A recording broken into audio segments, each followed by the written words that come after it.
الحمد للہ رب العالمین والصلاة والسلام علی سید الانبیاء والمرسلین وعلی آلہ واصحابہ اجمعین، اما بعد۔ گفتگو ہماری کنٹینیوسلی اس بارے میں چل رہی ہے کہ صرف علم کافی نہیں ہے، بلکہ علم کے ساتھ ساتھ عمل کی ضرورت ہے، اور اسی پر الگ الگ اینگل سے امام غزالی رحمۃ اللہ تعالیٰ علیہ گفتگو فرما رہے ہیں۔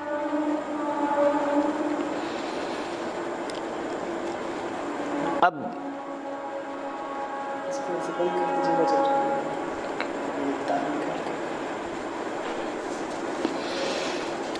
تو گفتگو ہماری مسلسل علم کے ساتھ عمل کی ضرورت پر چل رہی ہے۔ آج پھر اسی سلسلے کو امام غزالی اور آگے بڑھا رہے ہیں۔ فرماتے ہیں ایھا الولد، اے عزیز، ما لم تعمل لم تجد الاجر، جب تک عمل نہیں کرو گے اجر نہیں پاؤ گے۔ اب امام صاحب نے جو فرمایا کہ ما لم تعمل لم تجد الاجر، جب تک عمل نہیں کرو گے اجر نہیں پاؤ گے، اس بات پر ایک حکایت بیان کر رہے ہیں، ایک اسٹوری سنا رہے ہیں۔ چونکہ حکایت سے بات بہت اچھی طرح سمجھ میں آتی ہے۔ قصص کا فائدہ یہ ہوتا ہے کہ قصص کے ذریعے سے، اسٹوریز کے ذریعے سے بات بہت اچھی طرح بیٹھ جاتی ہے، اور اس کا اپنا ایک خاص ایفیکٹ ہوتا ہے انسان کے ہارٹ پہ، دل پہ۔ تو فرماتے ہیں، اچھا قرآن کریم کا بھی اگر آپ اسٹائل دیکھیں تو قرآن کریم میں آیات احکام وہ 500 ہیں، بس صرف 500 آیات احکام ہیں جن سے کہ جو کہ لا کے سلسلے میں بات کرتی ہیں۔ باقی جو قرآن کا حصہ ہے یا تو قصص ہے یعنی اسٹوریز ہیں، ہسٹری ہے، اور مثالیں ہیں، کہاوتیں ہیں، پرووربس ہیں، کہ جن کے ذریعے سے باتوں کو سمجھایا جاتا ہے، اور عقیدے کے سلسلے میں گفتگو ہے، اور اسی عقیدے کو سمجھانے کے سلسلے میں الگ الگ اسلوب اختیار کیا گیا، الگ الگ اسٹائل کو اختیار کیا گیا ہے، اور باتوں کو دلوں میں اتارنے کی پوری جو ہے کوشش کی گئی ہے۔ چنانچہ امام غزالی بھی چونکہ صوفیہ قرآن کے اسلوب پر ہوتے ہیں، ان کی گفتگو قرآن کے اسلوب پر ہوتی ہے، اسی وجہ سے آپ دیکھیں گے صوفیہ کی مجلسوں میں بیٹھیے تو وہ ٹاپک پہ بات نہیں کرتے ہیں، ٹاپیکلی گفتگو نہیں کرتے ہیں۔ ان کی گفتگو ایک ٹاپک پہ چل رہی ہے، وہاں سے گھوم جائے گی، کہیں اور چلی جائے گی، پھر وہاں سے گھومی کہیں اور چلی جائے گی، پھر وہاں سے کسی اور ٹاپک پہ گفتگو شروع ہو جائے گی۔ ہاں یہ ہے کہ کبھی بھی وہ اپنی گفتگو سے ہدایت کے معاملے میں نہیں بھٹکتے، رہتے ہیں صراط مستقیم پر وہ، لیکن گفتگو ان کی جو ہے بدلتی رہتی ہے۔ جیسے قرآن کا اسلوب ہے کہ ابھی عقیدے کی بات چل رہی ہے، اس کے بعد کوئی نصیحت شروع ہو گئی، جنتیوں کا تذکرہ چل رہا ہے، پھر جہنمیوں کا تذکرہ شروع ہو گیا، پھر مثال اس پہ آ گئی کوئی، پھر اس سے نکلتے ہوئے کوئی اور بات آ گئی، پھر اس پہ گفتگو شروع ہو گئی۔ تو جو قرآن کا اسلوب ہے اسی اسلوب پر صوفیہ کی گفتگو بھی ہوتی ہے۔ چنانچہ امام غزالی رحمۃ اللہ تعالیٰ علیہ یہاں پر ایک حکایت بیان فرما رہے ہیں اس بات کی تائید میں کہ جب تک عمل نہیں ہوگا اجر نہیں پائے گا بندہ۔ حُکِیَ أَنَّ رَجُلًا فِي بَنِي إِسْرَائِیلَ عَبَدَ اللَّهَ تَعَالَى 70 سَنَةً، بیان کیا جاتا ہے کہ بنی اسرائیل میں، بنی اسرائیل سمجھ گئے، بنی اسرائیل جو جن کو ہم شارٹ میں کہہ سکتے ہیں یہودی، ٹھیک ہے، بنی اسرائیل اصل میں حضرت یعقوب علیہ السلام کی اولاد کو بنی اسرائیل کہتے ہیں۔ اسرائیل کا معنی ہوتا ہے عبرانی زبان میں عبداللہ۔ تو بنی اسرائیل میں ایک شخص تھا، اس نے اللہ تعالیٰ کی 70 سال تک عبادت کی، 70 سالوں تک عبادت کی۔ فَأَرَادَهُ اللَّهُ تَعَالَى أَن يَجْلُوَهُ عَلَى الْمَلَائِكَةِ، تو اللہ تبارک و تعالیٰ نے فرشتوں پر ان کو ان کی فضیلت ان کی برتری اور ان کی بزرگی کا اللہ نے اظہار فرمانا چاہا۔ چنانچہ ان کے پاس ایک فرشتے کو بھیجا کہ جاؤ اس عابد سے جا کے کہہ دو کہ اس نے 70 سال عبادت تو کی ہے، لیکن اس عبادت کے باوجود لا یلیق بہ الجنہ، کہ وہ جنت کے لائق نہیں ہے، جنت کا وہ مستحق نہیں ہے۔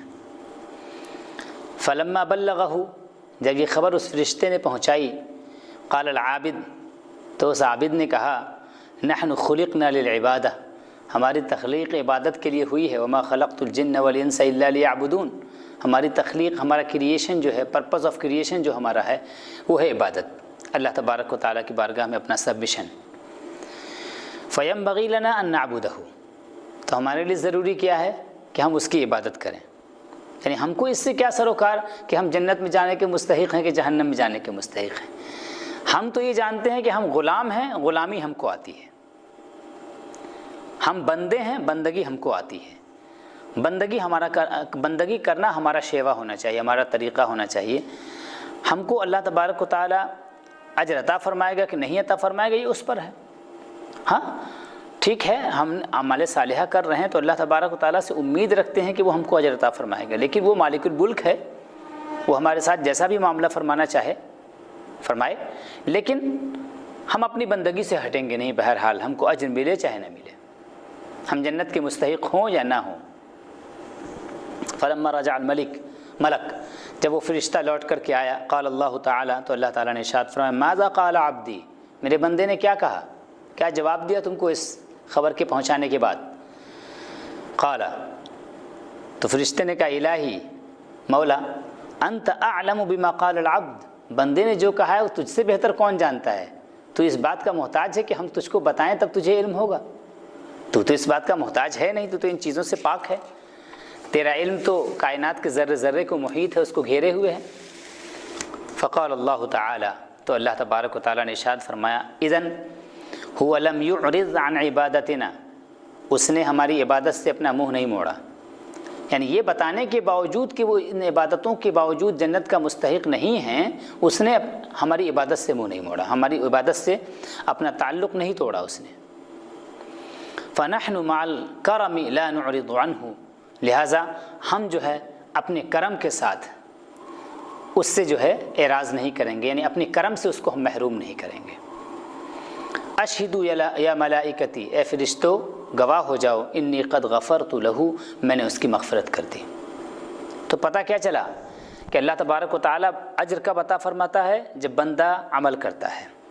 یہ الگ بات ہے کہ بندے کی نیت صرف اور صرف یہ نہیں ہونی چاہیے کہ مجھے اجر ملے، جنت میں اعلیٰ مقام ملے، صرف یہ نہیں ہونی چاہیے، بلکہ یہ ہونا چاہیے ارادہ کہ ہمارا مولا ہم سے راضی ہو جائے، ہم اس کے بندے ہیں، ہم اپنی بندگی کو انجام دیں گے، ہمارا مولا ہم سے راضی ہو جائے، اس بات کی تمنا ہو، اس بات کی آرزو، اس بات کی یہ نیت رکھتا ہو بس۔ وقال رسول اللہ صلی اللہ علیہ وسلم، اللہ کے رسول صلی اللہ تعالیٰ علیہ وسلم نے ارشاد فرمایا حاسبوا انفسکم قبل ان تحاسبوا، اس سے پہلے کہ تمہارا حساب ہو اپنا حساب لو، اپنا انٹروسپیکشن کرو، سوچو کہ ہمارے شب و روز کیسے گزر رہے ہیں۔ وزنوا اعمالکم قبل ان توزنوا، اس سے پہلے کہ تمہارے اعمال کو وزن کیا جائے، ویٹ کیا جائے، اپنا عمل خود ویٹ کیا کرو۔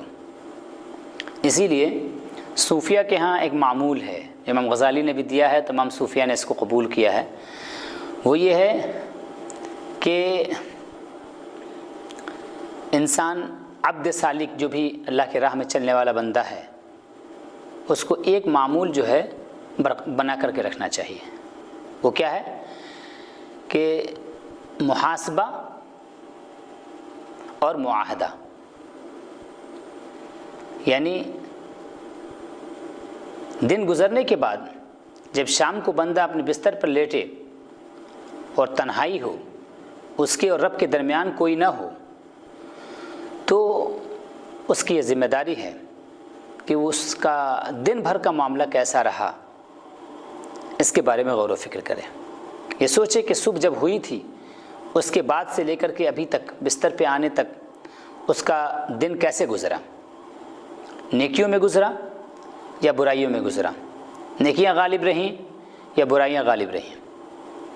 اس کا وہ ایک انٹروسپیکشن کرے، اپنا جائزہ لے، وہ انالائسس کرے اپنی لائف کا، اپنے ڈے کا، اس ڈے کا ایک ڈے کا انالائسس کرے۔ اگر نیکیاں غالب تھیں تو اللہ کی توفیق پر اس کا شکر ادا کرے اور سو جائے۔ اس کے بعد جب صبح ہو تو معاہدہ کرے، اس بات کا معاہدہ کہ جیسے کل اچھا دن گزرا تھا اس سے بہتر دن ہم اسے بنائیں گے، آج کا دن بنائیں گے۔ اور اگر اس کا گزشتہ دن اچھا نہیں گزرا تھا، برائیوں میں گزرا تھا، تو وہ توبہ و استغفار کرے اللہ تبارک و تعالیٰ کی بارگاہ میں، اور صبح کو اس بات کا معاہدہ کرے کہ مولا کل کا دن جو تھا، جو گزرنا تھا وہ گزر گیا، لیکن آج کا دن انشاءاللہ میں تیری عبادت میں، تیری طاعت میں، تیری بندگی میں، تیرے فرمان کے مطابق زندگی گزارنے میں لگاؤں گا، اور میں اپنے آپ کو تیری نافرمانی سے روک کر کے رکھوں گا۔ یہ ہے معاہدہ۔ اگر یہ ڈیلی روٹین ایک بندہ بنا لے، محاسبہ معاہدہ، محاسبہ معاہدہ۔ امام غزالی نے فرمایا کہ العلوم میں کہ جیسے تاجر ہوتا ہے، سبزی فروش ہوتا ہے، کوئی بھی کاروبار کرنے والا ہوتا ہے، جب وہ اپنی دکان بند کرتا ہے تو کیا کرتا ہے؟ وہ اپنی دکان بند کرتے وقت اپنا حساب لیتا ہے نا، اپنا غلہ کھولتا ہے، کھول کے دیکھتا ہے نا کہ دن بھر کی آمدنی کتنی ہے اور کتنا اسے نفع ہوا ہے، کتنا نقصان ہوا ہے۔ نفع ہوتا ہے تو خوش ہوتا ہے اور اس بات کا ارادہ کرتا ہے کہ اگلا دن اور بہتر ہونا چاہیے، نقصان ہوتا ہے تو اس بات کا عہد کرتا ہے کہ ٹھیک ہے آج نقصان ہوا لیکن کل نقصان نہیں ہونا چاہیے۔ تو یہ جو دنیاوی معاملات ہیں، یہ دنیاوی معاملات بھی ہم کو روحانی معاملات سکھاتے ہیں۔ تو بندے کو اس حال پر ہمیشہ رہنا چاہیے کہ وہ محاسبہ اور معاہدہ کے درمیان ہو۔ ہر شخص کو ہم میں سے کوشش کرنی چاہیے کہ یہ روٹین بنا لے۔ بڑی پیاری بات ہے یہ، ایکچولی جو ہے اپنی زندگی کے انالائسس کے لیے بہت ہی اچھا طریقہ ہے یہ۔ اس کے ذریعے سے ہم اپنی لائف کو، اپنی اسپریچول لائف کو ہم امپروو کر سکتے ہیں، اسے بہتر بنا سکتے ہیں۔ بڑی پیاری بات ہے۔ اسی حدیث سے جو ہے بزرگوں نے یہ نقطہ نکالا ہے کہ حاسبوا انفسکم قبل ان تحاسبوا وزنوا اعمالکم قبل ان توزنوا۔ اس سے پہلے کہ تمہارے اعمال کو قیامت کے دن وزن کیا جائے تو اپنا وزن پہلے سے ہم کر لینا کہ کیا ہم نے کیا ہے اور کیا نہیں کیا۔ فرماتے ہیں آگے، وقال علی رضی اللہ عنہ، حضرت علی رضی اللہ تعالیٰ عنہ نے فرمایا، من ظن انہ بدون الجہد یصل فہو متمن ومن ظن انہ یبذل الجہد انہ ببذل الجہد یصل فہو متعنن۔ بڑی پیاری بات ہے۔ مولا کائنات فرماتے ہیں، حضرت علی کرم اللہ تعالیٰ وجہہ الکریم فرماتے ہیں، جو انسان یہ سمجھتا ہو کہ وہ بغیر محنت کے، بغیر مشقت کے پہنچ جائے گا، تو وہ بس آرزو کرنے والا ہے، بس خواہش رکھنے والا ہے۔ اور صرف خواہش رکھنے والا ایک وہ انسان جو صرف خواہش رکھتا ہو، صرف خواب ہی دیکھتا ہو بس، اور اس کے لیے کوئی جد و جہد نہ کرتا ہو، ایکشن کے نام پہ اس کے پاس کچھ بھی نہ ہو، تو کیا آپ کو لگتا ہے کہ وہ کامیابی تک پہنچ جائے گا؟ بالکل کامیابی تک نہیں پہنچے گا۔ تو فرماتے ہیں کہ اگر کوئی شخص یہ سمجھتا ہے کہ بغیر کوشش کے وہ کامیابی تک پہنچ جائے گا، اللہ تبارک و تعالیٰ کا قرب اسے حاصل ہو جائے گا، فہو متمنن، تو وہ بس آرزو کرنے والا ہے، خواہش کرنے والا ہے، اور آرزو کرنے والے انسان سے کچھ نہیں بنتا، صرف خواہش کرنے والے انسان سے کچھ نہیں بنتا ہے۔ ومن ظن انہ ببذل الجہد یصل، اور جو یہ سمجھتا ہے کہ وہ اپنی محنت کی بنیاد پر اللہ کا قرب حاصل کر لے گا، فہو متعنن، تو وہ انسان کیا ہے؟ سرکش، کیونکہ اس نے گویا اپنے اعمال کو ہی سب کچھ سمجھ لیا اور اللہ تبارک و تعالیٰ کی توفیق اور اس کی مشیت کو اس نے چھوڑ دیا۔ تو پتہ کیا چلا کہ اگر انسان صرف اگر عبادت کرتا ہے اور اپنی عبادت پہ مغرور ہو جائے تو اس کی عبادت کیا ہے؟ مردود ہے۔ شیطان کو دیکھ لیجیے، اس نے کتنی عبادت کی ابلیس نے، لیکن مردود بارگاہ الہی ہو گیا۔ کیوں مردود بارگاہ الہی ہوا؟ اس لیے مردود بارگاہ الہی ہوا کیونکہ اس نے یہ سمجھا کہ یہ عبادت جو ہے، اس عبادت کے ذریعے سے گویا میں سب کچھ حاصل کر لوں گا بغیر اللہ تبارک و تعالیٰ کی توفیق کے۔ اسی لیے حدیث شریف میں اللہ کے رسول صلی اللہ علیہ وسلم نے کیا ارشاد فرمایا کہ تم میں سے کوئی شخص بھی جنت میں اللہ کے فضل و کرم اور اس کی رحمت کے بغیر نہیں جائے گا۔ صحابہ نے پوچھا یا رسول اللہ آپ بھی؟ تو آپ نے فرمایا میں بھی، الا یہ کہ ہاں یہ الگ بات ہے کہ اللہ تبارک و تعالیٰ کی رحمت نے مجھے ڈھانپ لیا ہے نا. تو گویا اللہ تبارک و تعالیٰ کی عنایت کے بغیر کچھ نہیں ہے، لیکن اس کی عنایت شامل حال کس کے ہوتی ہے؟ جو عمل کرتا ہے، جو جد و جہد کرتا ہے، جو کوشش کرتا ہے. اس کو ایسے سمجھ لیجئے، دنیا میں اللہ تبارک و تعالیٰ نے چیزوں کو اسباب سے جوڑا ہے، تو اسباب سے جوڑا ہے، ہم اسباب کو اختیار کریں گے، اسباب کو یوز کریں گے تو ہم کو جو چیز ہم چاہتے ہیں وہ چیز ہم کو مل جائے گی. لیکن اگر ہم یہ سمجھیں کہ نہیں صرف ہمارے اسباب اختیار کرنے کی وجہ سے ہی وہ چیز مل جائے گی تو یہ بھی غلط ہے. اور اگر کوئی یہ سمجھے کہ اسباب اختیار کیے بغیر ہی چیز مل جائے گی تو یہ سنت الہیہ نہیں ہے. تو ایسے ہی اللہ تبارک و تعالیٰ کا قرب اور اس کی بارگاہ میں جو اجر ہے وہ اجر کب ملے گا؟ جب کہ آپ محنت کریں گے. اللہ نے فرمایا والذین جاہدوا فینا لنہدینہم سبلنا، جو ہماری راہ میں محنت و مجاہدہ کریں گے ان کو ہم اپنی راہ دکھائیں گے. گویا راہ دکھانا اللہ پر ہے، راہ دکھانا یہ اللہ کا کام ہے. ہماری جانب سے کیا ہے؟ محنت و مجاہدہ، ہماری جانب سے کوشش. وما كنا لنهتدي لولا ان هدانا اللہ، اگر اللہ ہمیں ہدایت نہ دیتا تو ہمیں ہدایت نہ ملتی. لیکن اسباب ہدایت کو، ہدایت جن چیزوں سے ملتی ہے، گائیڈنس جن چیزوں سے ملتا ہے، ان چیزوں کو ہم اختیار کو تو کریں، ان چیزوں کو استعمال تو کریں. استعمال کریں گے اللہ کی توفیق شامل حال ہوگی. تو ومن ظن انہ ببذل الجہد یصل، جو یہ سمجھتا ہے کہ بس اپنی کوشش سے ہی وہ پہنچ جائے گا، فہو متعنن، تو وہ سرکش ہے. حضرت نظامی گنجوی ایک فارسی زبان کے بڑے شاعر اور بزرگ گزرے ہیں، حضرت خواجہ نظام الدین اولیاء سے پہلے کے. تو ان کے اشعار میں ایک شعر یہ بھی ہے کہ ملک، فارسی میں کہتے ہیں کہ ملک بمیراث نہ یابد کسے، ملک بمیراث نہ یابد کسے، تا نزند ضرب دو دستی بسے. یہ ملک ہے نا، ملک ولایت، یہ آپ کو میراث میں ملنے والی نہیں ہے جب تک کہ آپ محنت و مجاہدہ نہیں کریں گے. تو یہ انہوں نے ایک بات کہی، اور بات ان کی اپنی جگہ بالکل درست ہے. جب حضرت امیر خسرو آئے تو انہوں نے جو مثنوی لکھی تھی ان کے طرز پہ انہوں نے بھی مثنوی لکھی. تو جب اس شعر پہ پہنچے، اسی طرح کے اشعار، اسی اپنا دونوں حضرات کا مقابلہ چل رہا تھا. حضرت امیر خسرو جب اس شعر پہ آئے اب اس کی کاٹ کیسے کریں؟ بات تو اپنی جگہ یونیورسل ٹروتھ ہے یہ کہ محنت و مجاہدے کے بغیر کچھ نہیں ملتا ہے. تو حضرت امیر خسرو رحمۃ اللہ علیہ نے بڑی پیاری بات وہاں پر فرمائی. انہوں نے کہا کہ تانہ دہد حق، تانہ دہد حق ہیچ نیابت کسے، تانہ دہد حق ہیچ نیابت کسے، گرچہ زند ضرب دو دستی بسے. جب تک مولا عطا نہ کرے کچھ نہیں ملے گا، اگرچہ کتنے بھی محنت و مجاہدہ کر لیجیے. جب تک وہ عطا نہ کرے تب تک کچھ نہیں ملے گا، جب تک کہ اللہ تبارک و تعالیٰ نے عطا کرے.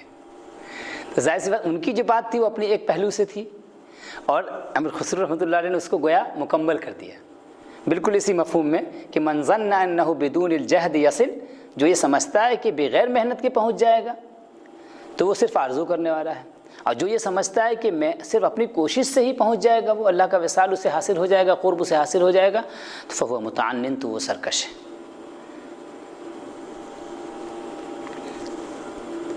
اس کے بعد فرماتے ہیں وقال الحسن رحمہ اللہ، حضرت امام حسن نے فرمایا، حسن بصری، طلب الجنت بلا عمل ذنب من الذنوب، بغیر عمل کی جنت کی طلب جو ہے یہ گناہوں میں سے ایک گناہ ہے.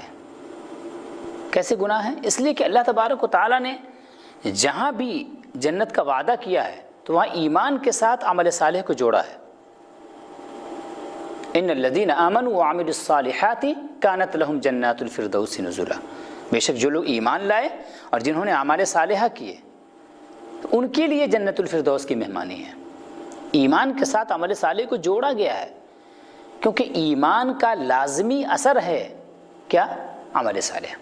اگر عمل صالح آپ نہیں کر رہے ہیں اس کا مطلب آپ کا ایمان افیکٹڈ ہے، آپ کا ایمان ڈیفیکٹڈ ہے، کہیں نہ کہیں گڑبڑی ہے اس کے اندر۔ اب جس درجے کی گڑبڑی ہو، مرض ہے اس کے اندر، اور آپ جس درجے کے بھی ہوں، تو فرماتے ہیں کہ طلب الجنت بلا عمل ذنب من الذنوب، یہ گناہوں میں سے ایک گناہ ہے، کیونکہ آپ عمل نہیں کر رہے ہیں، تو گویا آپ اس آیت، گویا لازم آ رہا ہے گویا کہ آپ اس آیت کریمہ کا انکار کر رہے ہیں جس میں کہ یہ کہا جا رہا ہے کہ ان الذین آمنوا وعملوا الصالحات، جو ایمان لائے اور جنہوں نے اعمال صالحہ کیے۔ اللہ بار بار یہ فرماتا ہے ان الذین آمنوا وعملوا الصالحات، اور آپ اس کے اگینسٹ جا رہے ہیں، تو ظاہر سی بات ہے کہ یہ ذنب من الذنوب تو ہوگا ہی، کیونکہ یہ بد اعتقادی کی راہ کھول رہا ہے نا؟ یہی ہے نا ارجائیت، ہے نا؟ ارجائیت یہی ہے نا کہ بس ایمان لانا کافی ہے، لا الہ الا اللہ محمد رسول اللہ کا پڑھنا کافی ہے، ٹھیک ہے؟ گناہ جو ہے نقصان نہیں پہنچائے گا ایمان لانے کے بعد۔ جو مرجئہ فرقہ ہے نا، اس کا یہی کہنا ہے، وہ لوگ اسی بات کے قائل ہیں کہ بس ایمان کافی ہے، عمل صالح کے عمل سے کوئی نقصان نہیں پہنچائے گا۔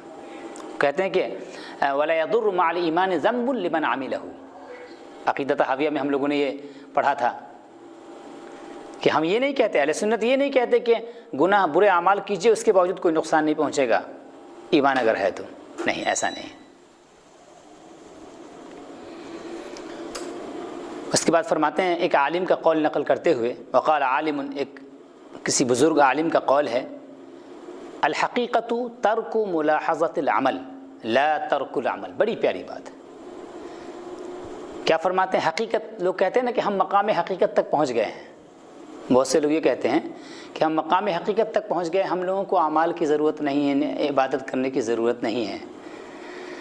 تو وہ بزرگ فرماتے ہیں کہ ہاں، حقیقت یہ نہیں ہے، ترک عمل کا نام جو ہے وہ حقیقت نہیں ہے، عمل کو چھوڑ دینے کا نام حقیقت نہیں ہے۔ پھر کیا ہے؟ کہتے ہیں عمل کو اپنی نگاہ میں لانا چھوڑ دیجیے اب، یہ حقیقت ہے۔ نگاہ میں لانے کا مطلب کیا ہوا؟ یعنی آپ اپنے اعمال کو کچھ سمجھیں، اپنے اعمال پر فخر کریں، اور یہ سمجھیں کہ میں نے یہ عمل کیا، میں نے یہ عمل کیا، میں نے یہ عمل کیا۔ آپ کے ذہن و دماغ میں یہ بات بیٹھی ہو کہ میں نے بہت سارے اعمال صالحہ کیے ہیں۔ تو یہ جو اعمال صالحہ ہیں ان میں اپنا کسب، اپنی محنت کا دخل، یہ جو احساس ہے، اس احساس کو فنا کرنے کی ضرورت ہے۔ ترک ملاحظۃ العمل، عمل کو ملاحظہ کرنا چھوڑ دیجیے، آپ عمل کو سامنے لانا چھوڑ دیجیے۔ یہ نہ سمجھیے کہ یہ عمل ہی مجھ کو یہ عمل ہی مجھ کو نجات دلائے گا۔ یہ عمل کرنے کے ساتھ ساتھ یہ یقین رکھیے کہ اللہ تبارک و تعالیٰ کی توفیق اور اس کی رحمت سے ہی میں جنت میں جاؤں گا، ہے نا؟ اور یہ جانیے اگرچہ آپ عمل کر رہے ہیں لیکن اس کے باوجود حقیقت کیا ہے؟ اس کے باوجود حقیقت یہ ہے کہ عمل کرنے کے ساتھ ساتھ یہ احساس قائم رہے کہ اگر وما توفیقی الا باللہ، میری توفیق اللہ تبارک و تعالیٰ کی ذات سے ہے، وہ توفیق عطا نہ فرماتا، اگر وہ توفیق عطا نہ فرماتا تو یہ عمل کہاں سے ہم کرتے؟ تو گویا اپنے اس عمل میں بھی ہم اپنے رب کے محتاج ہوئے۔ تو ہر وقت اپنے رب کی بارگاہ میں احتیاج کا اظہار، اپنی محتاجی کا اظہار، اپنی عاجزی کا اظہار کرتے رہنا، یہ حقیقت ہے۔ ترک عمل کا نام حقیقت نہیں ہے، عمل کو چھوڑ دینے کا نام حقیقت نہیں ہے، بلکہ ترک ملاحظۃ العمل، عمل کو ملاحظہ کرنا چھوڑ دیجیے، عمل کو کچھ سمجھنا چھوڑ دیجیے۔ آپ یہ کہنا چھوڑ دیجیے کہ میں نے یہ عمل کیا، میں نے یہ عمل کیا، میں نے یہ عمل کیا۔ آپ یہ کہیے کہ اللہ تبارک و تعالیٰ کی توفیق سے یہ عمل ہوا۔ تو حقیقت یہ ہے۔ وقال رسول اللہ صلی اللہ علیہ وسلم، اللہ کے رسول صلی اللہ تعالیٰ علیہ وسلم نے ارشاد فرمایا، الکیس من دان نفسہ وعامل لما بعد الموت۔ عقل مند کون ہے؟ دنیا میں بہت سارے لوگ عقل مند کہلاتے ہیں، لیکن ہمارا دین بتاتا ہے کہ الکیس، عقل مند انسان وہ ہے من دان نفسہ، جو اپنے آپ کو مجرم سمجھے، اپنے آپ کو کنوکٹ کرے ہو، تم نے یہ جرم کیا ہے، ہر غلطی کوئی مصیبت بھی آئے تو کہے کہ بس یہ ہمارے گناہوں کی وجہ سے. اپنے آپ کو کنوکٹ کرنا، اپنے آپ کو مجرم ٹھہرانا، ٹھیک ہے، اپنی غلطی کو ماننا. الکیس من دان نفسہ، عقل مند وہ ہے جو اپنے آپ کو مجرم سمجھے.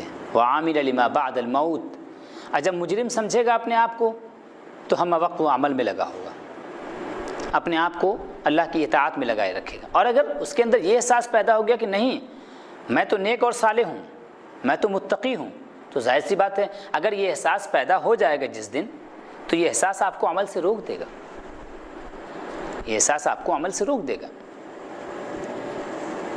الکیس من دان نفسہ وعامل لما بعد الموت والاحمق من اتبع نفسہ ہواها وتمنى علی اللہ. اور احمق وہ انسان ہے جو اپنے آپ کو اپنی خواہشات میں لگا کر کے رکھے. کیونکہ بندہ جو ہے دو ہی حالت میں ہو سکتا ہے، یا تو وہ خدا پرست ہوگا یا ہوا پرست ہوگا، یا تو اللہ تبارک و تعالیٰ کی اطاعت کرنے والا ہوگا یا نفس کی اطاعت کرنے والا ہوگا.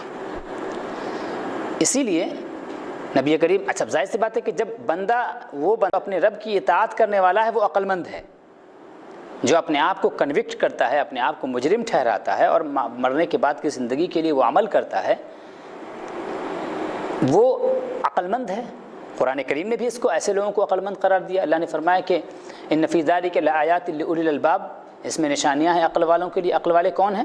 الذین یذکرون اللہ قیاما وقعودا وعلی جنوبہم ویتفکرون فی خلق السماوات والارض ربنا ما خلقت ھذا باطلا سبحانک فقنا عذاب النار. کہ جو الذین یذکرون اللہ قیاما وقعودا، جو اللہ کو یاد کرتے ہیں کھڑے ہونے کی حالت میں، بیٹھ کر کے، وعلی جنوبہم، اور اپنے بستروں پر لیٹ کر کے، اور آسمان و زمین کی تخلیق میں غور و فکر کرتے ہیں، اس کے کریشن میں غور و فکر کرتے ہیں، اس کی نشانیوں کو ڈھونڈتے ہیں، تلاش کرتے ہیں، اور دعا کرتے ہیں کہ، اور یہ کہتے ہیں، اس بات کا اعتراف کرتے ہیں وہ کہ ربنا ما خلقت ھذا باطلا، مولا تو نے اس کائنات کے کسی ذرے کو بھی بیکار نہیں پیدا کیا ہے، تو پاک ہے، تو ہم کو جہنم کے عذاب سے جو ہے وہ نجات عطا فرما. تو قرآن کریم نے ایسے لوگوں کو عقل مند قرار دیا. تو گویا جو رب کی اطاعت کرنے والا ہے وہ عقل مند ہے. اس کا لازمی نتیجہ ہے، آٹومیٹک رزلٹ ہے کہ جو نفس کی پیروی کرنے والا ہے، اپنی خواہشات کی پیروی کرنے والا ہے، وہ احمق ہے. احمق اس لیے کہ وہ جو اپنی خواہش کی پیروی کر رہا ہے، خواہشات کی پیروی کرنے والا اپنی دنیا کو بہتر بنانے کی کوشش میں ہے، اور جو اپنے رب کی اطاعت کرنے والا ہے وہ دنیا اور آخرت دونوں کو بہتر بنانے کی کوشش میں ہے. تو اعلیٰ کون ہوگا، احمق کون ہوا اور عقل مند کون ہوا، ہم فیصلہ کر سکتے ہیں. اور اسی لیے نبی کریم علیہ الصلاۃ والتسلیم کا ارشاد ہے کہ لا یکمل ایمان المرء حتی یکون ہواہ تبعا لما جئت بہ، کہ انسان کا ایمان اس وقت تک مکمل نہیں ہوتا جب تک کہ اس کی خواہش میرے لائے ہوئے دین کے تابع نہ ہو جائے، میرے لائے ہوئے دین کے سامنے وہ جھک نہ جائے، سبمیشن نہ پایا جائے. جب تک، تب تک جو ہے، اگر سبمیشن نہیں ہے اسلام، اسی لیے اسلام کا معنی کیا ہے؟ سبمیشن، جھک جانا. تو اللہ کے احکام کے آگے سرنڈر کر جانا. جو بندہ اللہ کے احکام کے آگے سرنڈر کر جائے گا تو وہ نفس کا پیروکار کیوں ہوگا، اس کا فالوور کیوں ہوگا؟ وہ تو اپنے رب کا فالوور ہوا. وَالْأَحْمَقُ مَنْ أَتْبَعَ نَفْسَهُ هَوَاهَا وَتَمَنَّى عَلَى اللَّهِ. احمق کی پہچان ہی یہی ہے کہ وہ اللہ سے آرزویں کرتا ہے، بدعملی میں لگا ہے، صبح و شام بدعملی میں لگا ہے، اللہ تبارک و تعالیٰ کو قصداً بھولے ہوئے ہے، جان بوجھ کے معصیتوں میں لگائے ہوئے ہے اپنے آپ کو. اس کے باوجود تمنا کیا کرتا ہے؟ تمنا یہ کرتا ہے کہ اللہ تبارک و تعالیٰ اس کو اعلیٰ مقام عطا فرمائے گا، اللہ تبارک و تعالیٰ اس کی مغفرت فرمائے گا. تو این خیال استو محال استو جنو، یہ تو خیال ہے بس. آپ تصور کرنے کو کچھ بھی تصور کر لیجئے، امیجن کرنے میں کیا ہے آپ کو، ہے نا؟ یہ تمنا کرنے والے کی پہچان ہی یہی ہوتی ہے، آرزو کرنے والے کی پہچان ہی یہی ہوتی ہے. متمنی جسے کہا گیا اس کی پہچان ہی یہی ہوتی ہے کہ وہ بدعملی کا شکار ہوتا ہے.